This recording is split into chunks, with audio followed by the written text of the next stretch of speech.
Pag nagtanggal pala tayo ng neutral guys, dapat naka-off yung mga breaker niya guys. Kasi magkakaroon ng supply yung neutral pag hindi naka-off yung mga breaker niya, mga line niya. Kasi may mga na to, may mga ilaw na. Yung line niya pupunta doon sa sa ilaw. Tapos babalik dito sa sa neutral. Pag hindi natin ino-off yung niya, yung mga breaker niya. Kaya dapat pag nagtanggal kayo ng neutral, i-off nyo muna yung yung mga breaker.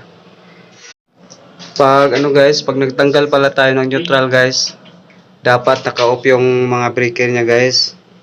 Kasi magkakaroon ng supply yung neutral pag hindi naka-off yung mga breaker niya, mga line niya. Kasi may mga na to, may mga ilaw na. Yung line niya pupunta doon sa sa ilaw.